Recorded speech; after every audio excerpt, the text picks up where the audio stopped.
It only works when I remember to press the button. And I swear to Yeah. God, I never, I don't think about it. I really don't. I'm so sorry about that, guys. Thank you, Maya. You're welcome. Now we're recording just in time to hear my dog freaking out downstairs. Debbie, did you find that question?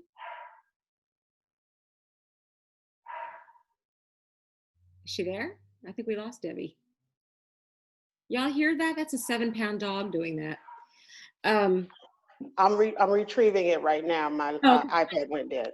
Oh, okay. No problem. No worries. Okay. Contracts can be oral as well as written. Do not assume because a contract is oral that it's not valid. It is valid most of the time. But it's always better to have a contract in writing, because if things go south, and they always go south, let me tell you, then when you go to court to argue that you were somehow damaged or somehow denied what was owed you in some way, then it's always better to have that writing there as evidence. Because what happens is that if the court doesn't have any evidence of the terms of the contract, then the contract is still valid, but it's unenforceable. And if a contract's unenforceable, then the court's not going to be able to get you the remedy that you want. And in most cases, the remedy for a contract, what do you think it is? What do you think most of the time the remedy for a breach of contract is? Money, damages.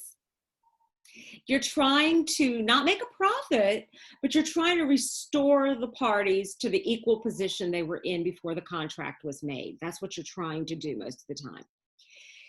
So the court may say it's still a valid contract, it's just we can't do anything about it because we don't have any evidence. And that will happen if a contract should be in writing, but does not have to be in writing, under the statute of frauds. Every jurisdiction has some kind of a statute of frauds. A statute of frauds states that a contract must be in writing and signed by the parties to be bound thereby if the contract meets one or more of these requirements. The contracts that extend over 1 year. If a contract cannot be completed in less than a year, then it should be in writing. That means if somebody gives you I can't believe the dog is still barking like this. I'm so sorry, guys. That means if the contract, Jack! That means if the contract is, let's say, an employment contract, and let's say that employment contract is for a 6-month employment, you might think to yourself, well, shoot, that's not a real contract. Well, yes, it is. If I hire Kate to come and clean my house for the next 6 months, and she accepts and we agree on the terms, that is a real contract. And it is valid. So it doesn't have to be in writing. So that's one way but if it's going to go over a year, if let's say I'm giving her a 3-year appointment to, let's say, dog sit, then that would have to be in writing. A second one is a contract that involves real property. Do you know the difference between real property and intangible property? Real property refers to land, real estate.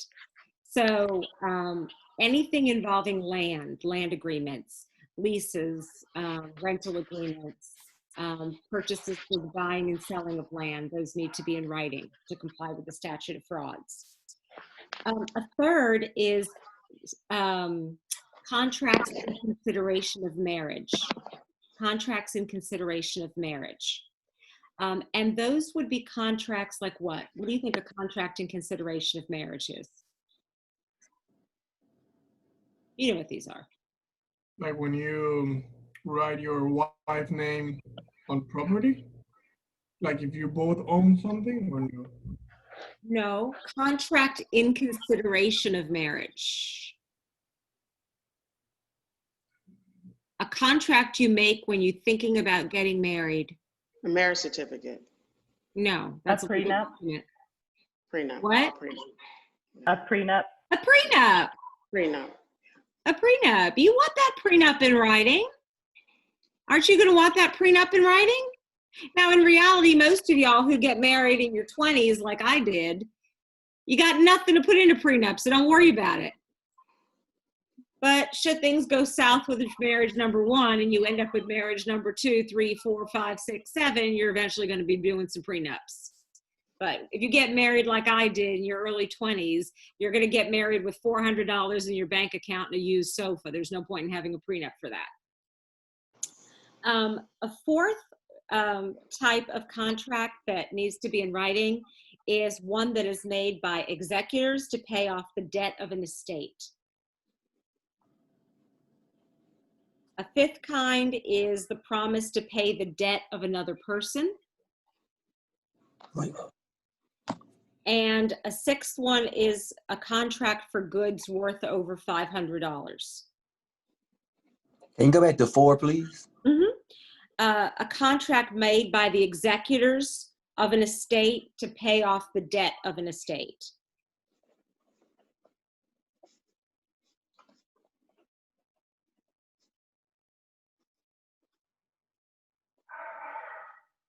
Lord Almighty. You know, I have a terrier. Terriers don't think they own the house. They think they own the entire neighborhood. All right, Debbie, I see you. Let's go to your question for a minute while this is so distracting to me. Okay. The question I had was regarding 2 questions, bubble wrap. It was about the jurisdiction. And the question read, I'll just paraphrase it. Basically, bubble wrap was in Atlanta, incorporated in Atlanta. Business was in New York, and John lived in Florida. And I answered that it was, bubble wrap did not have subject matter jurisdiction. I wanted to get clarity on that. And I wanted to get clarity on question number 50. Oh, 50 I made a mistake on. Don't even worry about that. I screwed up. Okay, no, oh, it was 16. You 16. Yeah. 50 I 16. gave everybody. So Okay, so you're referring to then it was the question that I have. Then 16, I think, is what you said you gave everybody credit for. Yeah. Okay, so that's not about subject matter jurisdiction. Subject matter jurisdiction has to do with whether a court can hear the subject of the case. And that isn't the problem there. The problem in that case is it's incorporated in Georgia and they're doing business in New York. And the lawsuit's brought by somebody in Florida. There, the issue is whether or not there's long-arm statutes and if there's sufficient contacts for that company to be able to be sued in Florida. That's not going to be about subject matter jurisdiction. It's going to be really, that one's going to be a matter of a venue and do they have like personal jurisdiction over that corporation. That's what that case is about. Okay, so the second one was question 50. Corporation may be held criminally liable even in the absence of proof that a high corporate officer ordered an acquisition in the offense charge. True. A corporation can be held criminally liable. Okay, so which did it fall under, misdemeanor, felony, infraction, or tort? Oh, that was a mistake. Those shouldn't have been those, but that's a mistake. But that would probably be, well, if it was criminally liable, depending on the severity, it would probably be a felony. Okay, that's what I wanted to get clarity on, felony. Yeah. Thank you. You're welcome. A couple of people had questions on 50. I misworded all that and messed it up. And so I just gave everybody that one. But that other one, that's definitely about the long arm statutes and whether there's personal jurisdiction. Thank you. Did anybody else have any questions about the midterm that they wanted me to clear up? Because you will see this stuff again on the final if it. No. Okay. A question about the final. Is it going to include part of the first like midterm, or Yeah, it's just gonna? yeah, Yeah. yeah. That's why I'm asking if there's anything that you want cleared up, make sure you get it cleared up. Yeah. But most of you did really, really well. I mean, I don't think anybody made less than a B in this class, to be honest, on the midterm. So, I mean, that's really good. I think everyone should be really happy with that. So going back to the statute of frauds then. So those are the 6 types of contracts that need to be in writing. 2 major ways that we classify contracts then, and I had you write about this on your discussion, so you should know a little bit about this already, are unilateral contracts versus bilateral contracts. Bilateral contracts are a promise for a promise. A unilateral contract is a promise for an act. And when you're dealing with a unilateral contract, the mutual assent is assumed based on the fact that the person performs the action that you would like them to perform.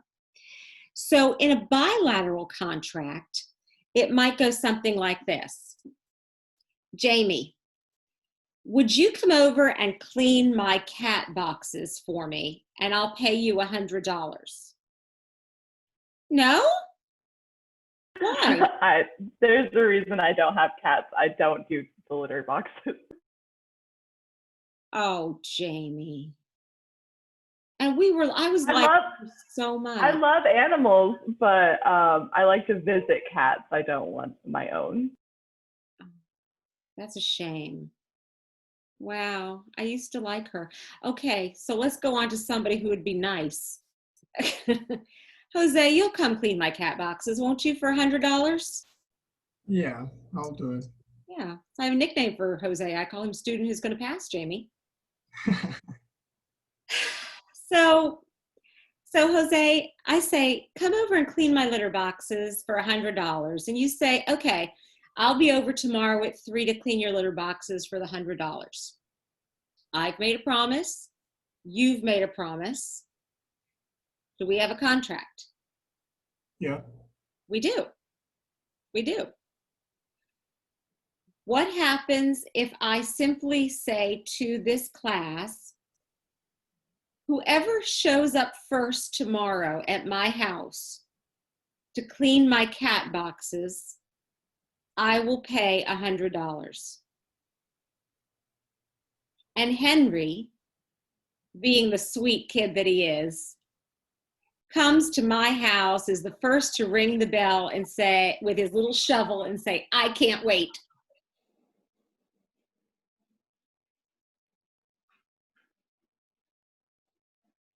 That's a unilateral contract. That would be a unilateral contract, right? He never told me he was going to do it. He just simply showed up to do the work.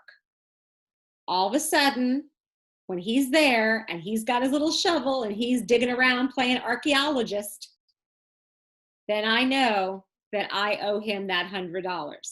So let's say that, because I didn't make this specifically with Henry, Henry's in my garage playing archaeologist in the sandbox. And well, that's what I call it, Jamie. That's how I make it fun every day. I pretend I'm Indiana Jones.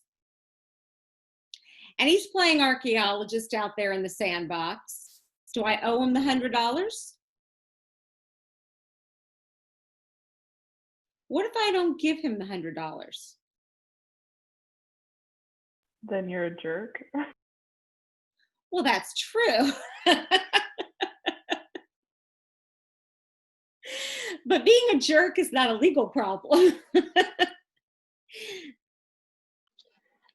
Doesn't Henry have to agree, even though he showed up? Did you guys have a conversation thereafter? Didn't have to. Henry's rooting around in my litter boxes out there. Okay. Didn't have to. The fact that he was out there playing Indiana Jones means he agreed. But I don't want to give him the money now. So is there a real contract? Because I'm going to say, well, he never said he was going to come and do it. Yeah, but you made the offer. I did? And he showed up, so yeah, it is a contract. Oh, look at that, Henry. I'm going to have to pay you for that $100. Now, what if I never made that offer. You all know I really don't want anybody at my house. I don't like people. But let's pretend, just for the sake of argument, that Isaiah wants to be a suck-up. And so he and Alejandro come over my house and they want to surprise me. And I walk downstairs and I see the two of them rooting around in my litter boxes, cleaning up litter boxes. Do I owe them anything? No, they're trespassing. Right, I'm probably going to arrest you, have you arrested.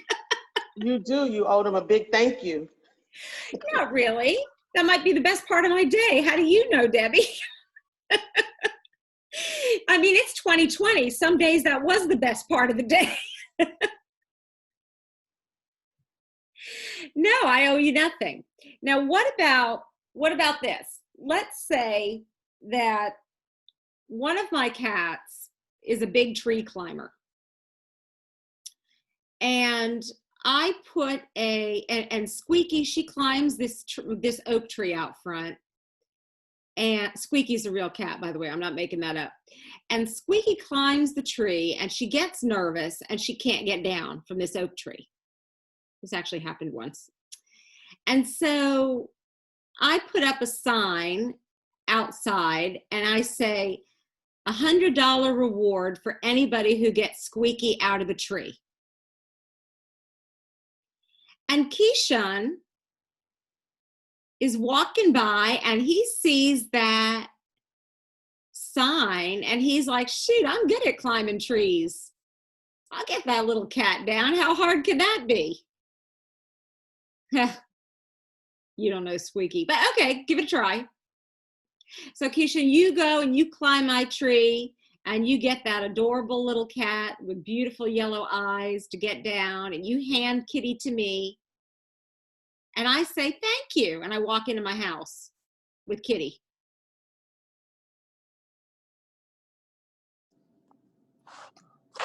I'm knocking on the door immediately. Like, hold on, well, where you going?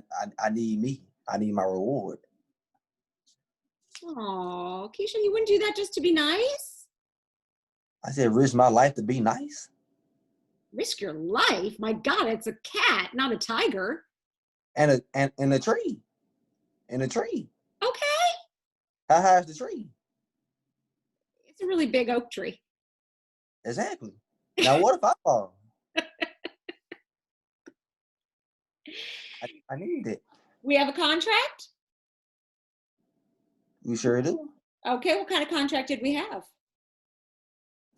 So it was a promise for an act.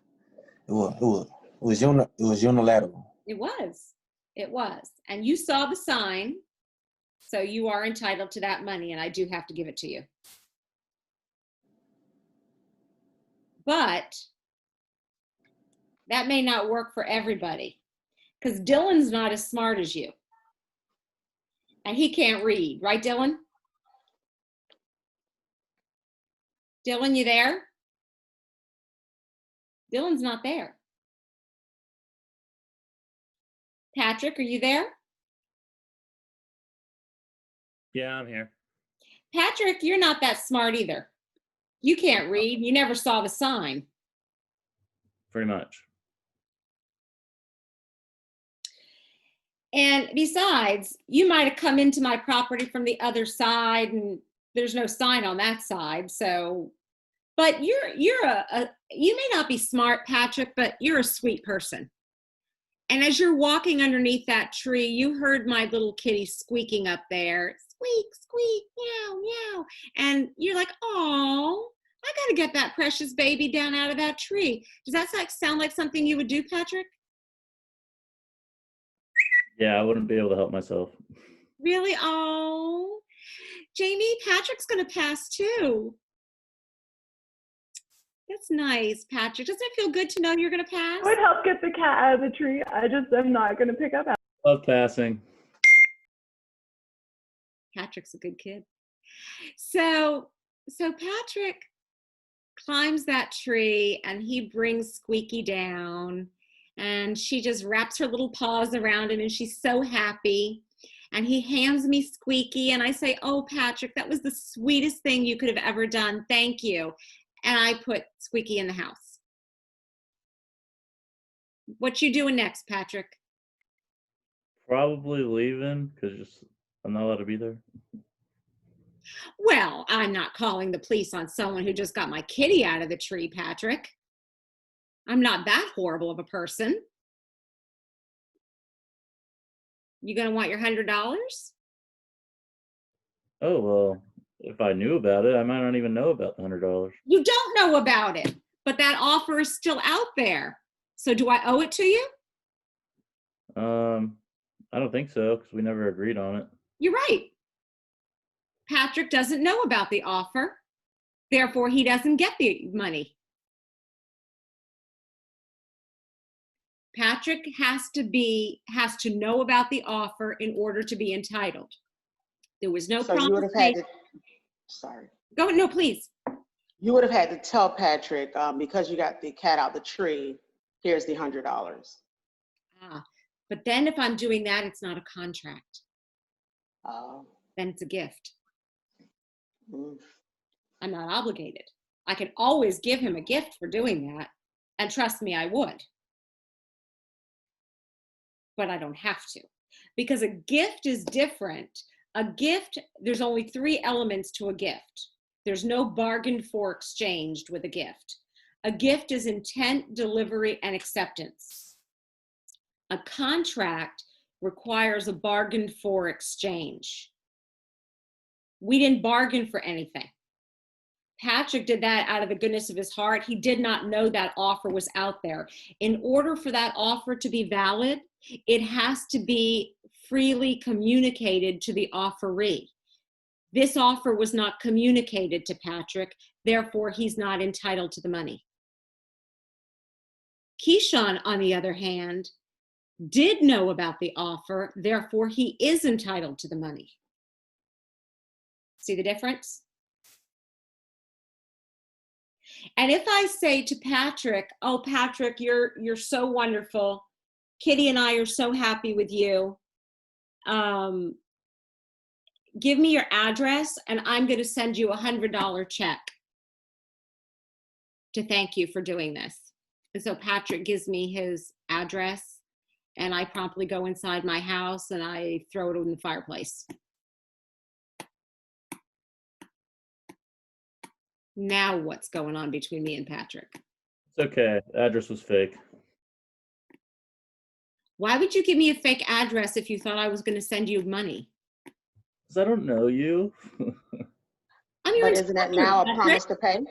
Patrick, What? really? Me? I'm your instructor. You don't trust me? I've been working at Oh, Tom. like this is just like random scenarios. You're not. Oh, random scenario. Oh, I was actually thinking it was you and me, and you were doing this for me. I didn't realize that. Really? Right. Like you wouldn't trust me with your address? I think I can look it up anyway. Well, you threw it in the fire anyway, so But are you mad? Do I owe you the money? I mean, I never know that you didn't send it. True. Do I owe him the money? Anybody concerned about the way I'm treating Patrick here? You owe him the money, isn't it? And now it becomes a promise to pay because you told him you were going to mail it to him, correct? No. Wow. Now it still would be a gift and I still owe him nothing because you can't make a contract on past consideration. You can't make a contract based on an act that's already been done. It has to be on something you're going to do in the future. No way, no how is Patrick owed any money. So if I want to be a jerk twice, I can be a jerk twice to Patrick.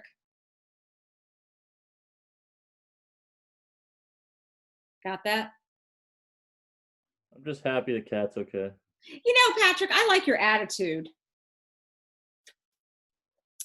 I think Patrick gets extra points for today because he's got the right attitude. I like it and I respect it. The breach of contract occurs when one party fails to keep the promise that they made. That's where we have an issue. Where there's an offer, there's an acceptance, we have mutual assent. There's consideration, a bargain for exchange. Now at the point where one of those parties doesn't make good on their promise, that's what's known as breach of contract. That's what's going to send the wrong party to court to say, I need to be restored to the position I was going to be in before they breached the contract. So let's think about this. Let's say that, let's see, I'm trying to think of a good one.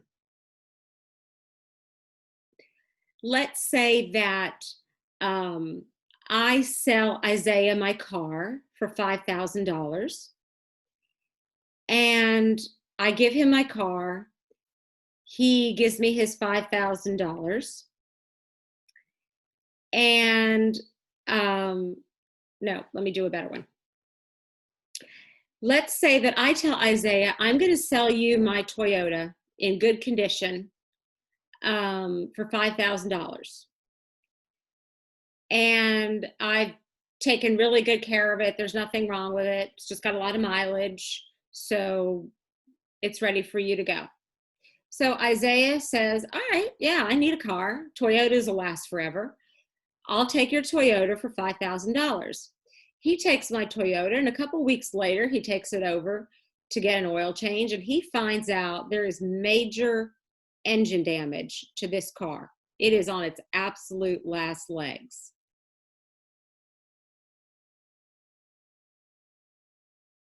Isaiah, you're probably coming back to me. Absolutely coming back. You sold me a lemon. But now the question for the court is going to be what? Did I breach the contract? Because did I know what I sold you? I don't know. Did you? I don't know. Do you think I do? I think you did. It's a Why? pretty Why great do you thing think for I'm you such to a horrible do. person? Huh? Why do you think I'm a bad person? Oh, I don't. Well, did I previously know you?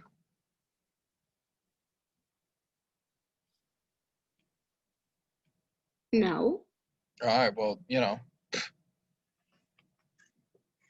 then I don't. Yeah. Then I don't. I don't know you. As far as I'm concerned, you sold me a bad car and you knew about it.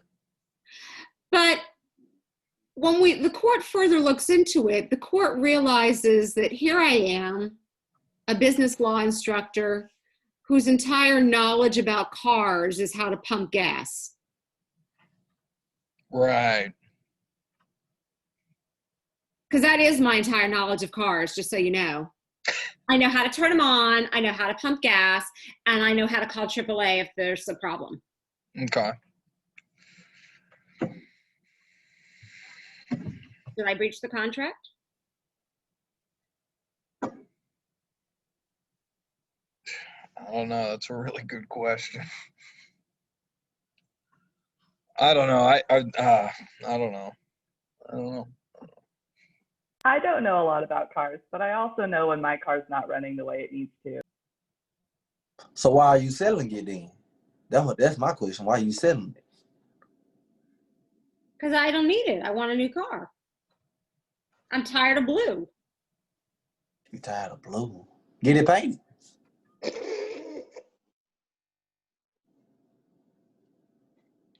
If Isaiah can Sean, prove that you have repair records. Do you have women in your family? Women do. get tired of things like the color of their car.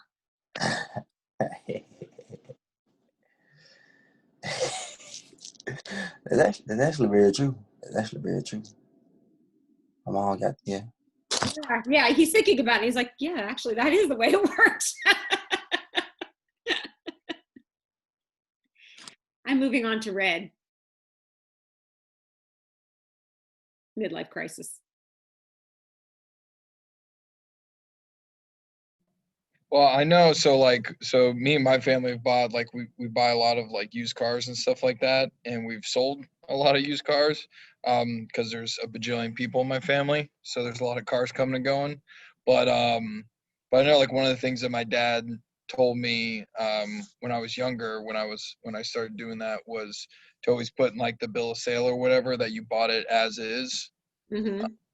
And so, like, literally whatever goes on from here on out, you know, you're responsible for. Or, if you did your due diligence before you bought my car, hey, all right, man, And it's yours now.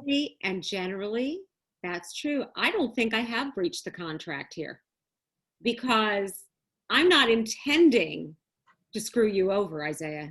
I'm not intending. I really don't know anything about cars. I really think it's a good car. I really don't know what's going to happen next week. Yeah, you could be driving along, Jamie. You're right, but you don't always have like an indication something's going to happen till it happens, right?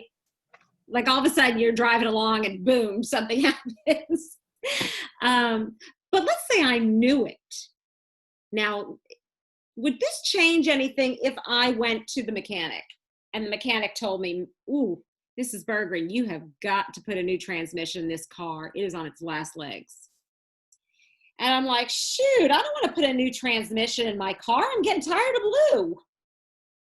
I'm going to sell it to Isaiah because he's stupid. And I'm going to get a red car. So I say, Isaiah, I have got this really nice Toyota for you. It's a RAV. It'll last forever. And you're like, yeah, like, it's great condition. You won't have any problems with it. Maybe you got to change the windshield wipers on it, but I think that's all you're going to have to do, Isaiah. $5,000 for my RAV.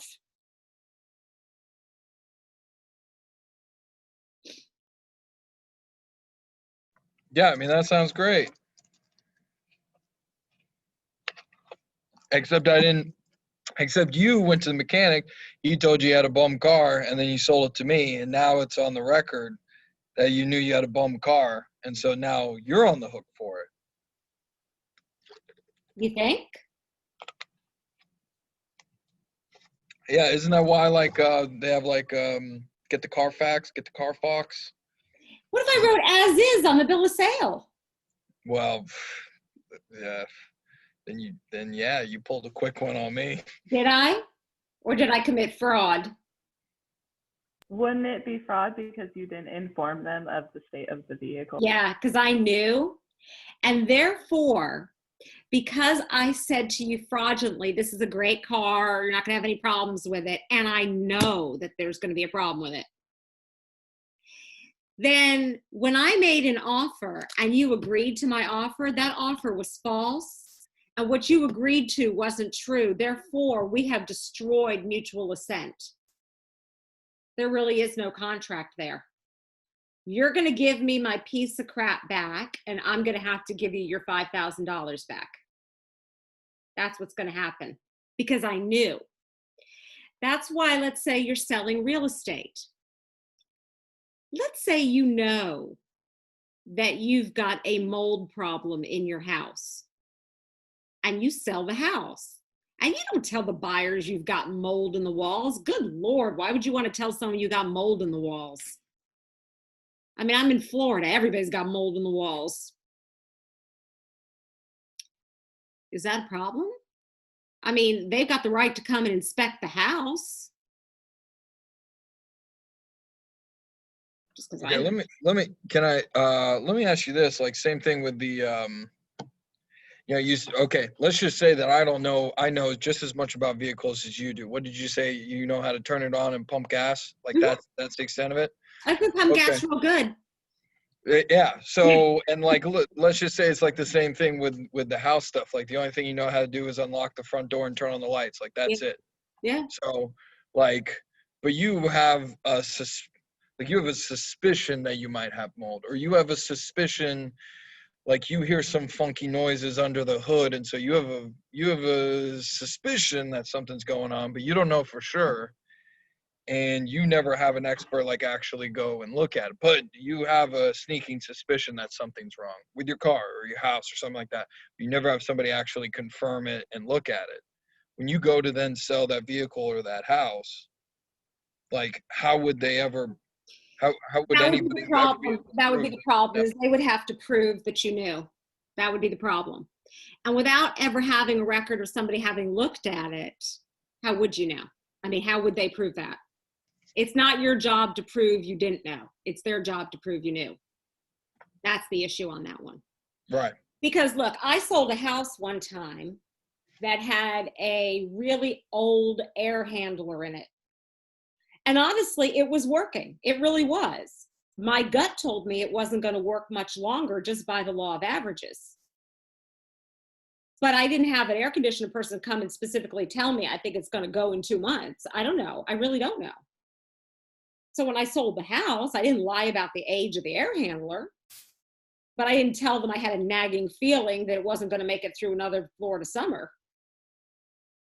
That's not fraud. So if I didn't know about the mold, and I really didn't, and I sell that house, and then you buy my house and you find out there's mold, it's going to be like the car. If I didn't know, I didn't know. It's not fraud. We had an honest agreement there. But if I And know, you're saying the only way to prove that you knew or didn't know is if you have like a second party actually come and confirm that. yeah, I mean, you can try to prove it, but how would you know? How would you prove it? I mean, if every time you pull into the drive-through at McDonald's and your hood is hissing and pissing, like You know that, right? you probably got an idea something's going wrong. Right. You But, would. That you would know. And if all of a sudden you didn't have asthma and now you have asthma, from living in your house, like, it can't just be the pollen outside. Like, there's got to be something going on. Well, But you never have a second party come and confirm it. I guess that's kind of what I'm but asking. that would be something that you would do. You would look at, well, why have you started seeing an allergist? Why did you go to, what did the allergist suspect? Why did the allergist diagnose you with mold allergies? That would all be in your favor as the plaintiff, for sure. That would be really smart to do that. But absent any of that, I mean, there are some people who maybe it wouldn't bother them. I don't know if you were around years ago when they were having all the issue with the Chinese drywall? Some people got really sick from that, but some people didn't. And you didn't necessarily know. So, I mean, the builders knew, but, if you sold your house and it had Chinese drywall and you hadn't personally gotten sick or known, how would you know? You're not going to be on the hook for that. You're not going to be on the hook for what you really don't know. But that's why, as a buyer, before you enter into contracts of things like that of value, what would you want to do? As I alluded to it. Inspection. Yeah, I mean, you want to inspect the goods and the merchandise. You want to have that right to do that. And if you're dumb and you waive your rights to do that, the court isn't necessarily going to jump in and save you because you're not smart. The court will jump in and save you if someone has been fraudulent against you, but they're not going to save you from making a bad business deal. They're just not. So it's up to you to be smart. Let me give you another example. I had a friend of mine who was left in charge of an estate. And the estate, the man who left the estate, had a lot of really beautiful, expensive, antique pieces. And my friend, who was in charge of liquidating the estate, had no idea that these things were actually worth anything. And so he sold them for literally pennies on the dollar because he was clueless. And then later on, he looked some of these things up and he realized what he had done. Can he go back now to the person he sold it and say, I want to revoke that contract? I want that money back? Jamie, no, huh? Why? just because he was unaware doesn't mean that it's the other person's fault. It wasn't. Even if the other person knew what it was worth. Even if I was buying a $1,000 vase for $7, if you're dumb enough to sell it to me for that, no one's going to save you from your own stupidity. We're done. So keep that in mind. The courts are not going to save you from a bad deal. That's just the way things are. Questions on any of this early contract stuff today? One more thing I want to get to today is the difference between express contracts and implied contracts. An express contract is a contract which is either written or spoken that indicates a desire to enter into a contractual relationship. That would be any of the ones we're talking about. Do you want to buy my car? If you come and climb my tree and save my cat, I'll give you $100. Any of those types of things. It can be bilateral or unilateral. They can be expressed. And implied, go ahead.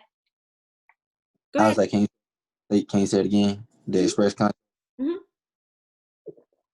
An express contract is written or spoken.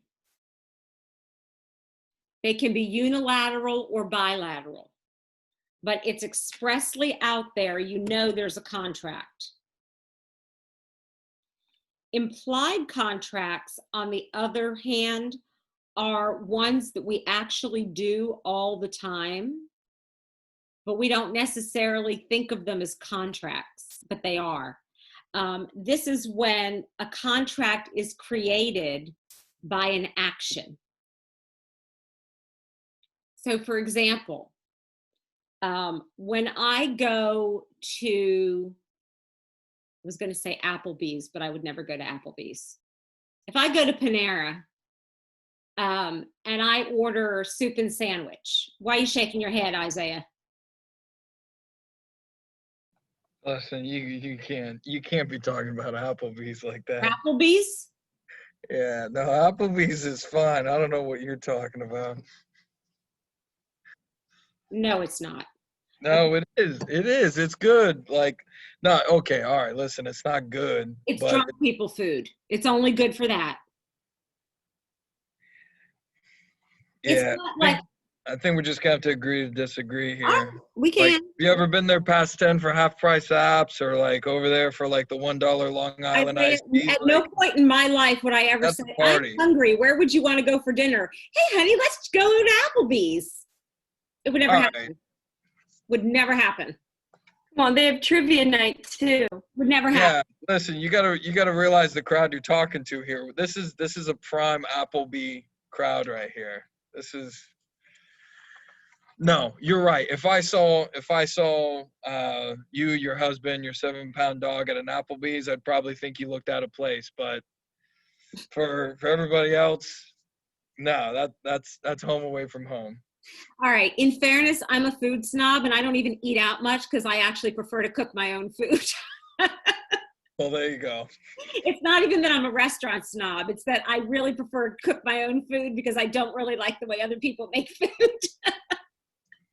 Then yeah, I would avoid Applebee's like the plague if I was you. I mean, I bake my own bread, okay? That's hard to do. I love baking bread. Yeah, actually, it's like, it's a hobby of mine. It's therapeutic. So let's say I go to Panera's because I ran out of bread that I baked and I want a baguette.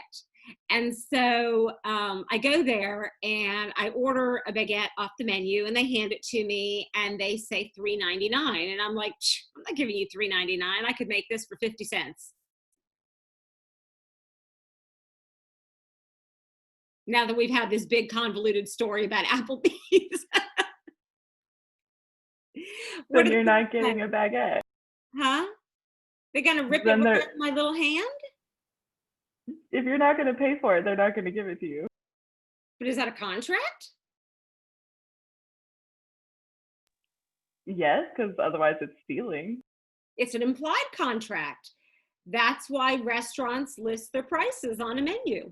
When you go in and you ask for something, you are saying, I agree to your offer to sell, and that's entering into a contract. You're agreeing that you're going to pay the price listed.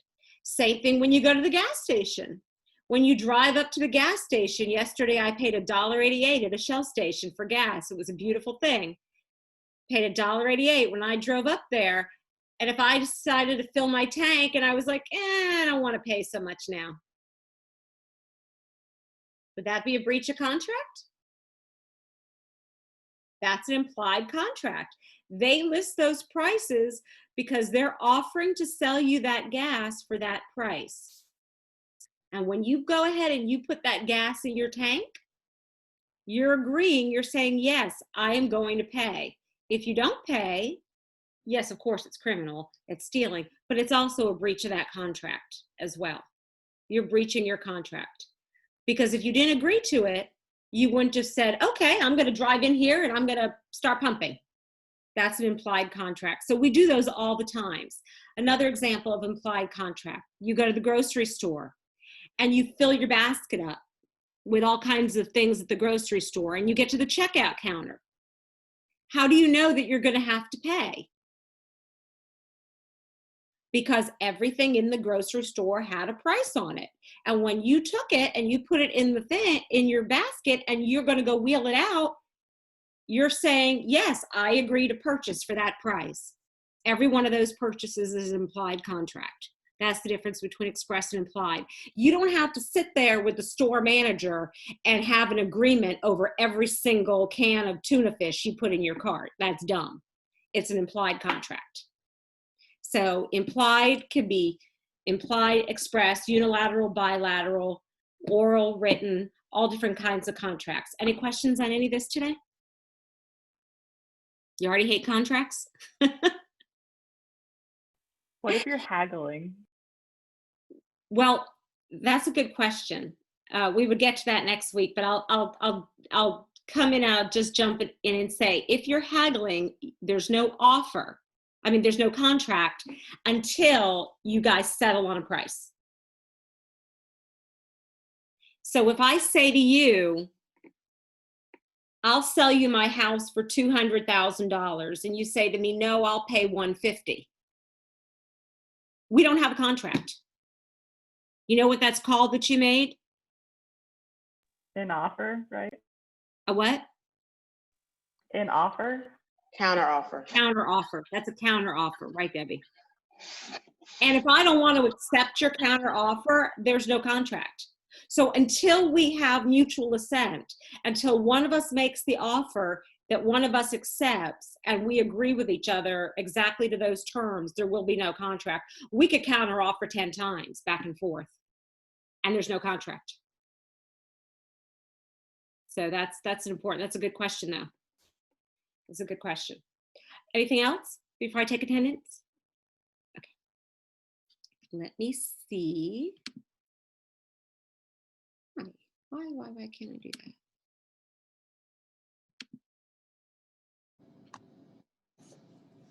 Okay, I'm trying to stop recording, but it's not letting me stop.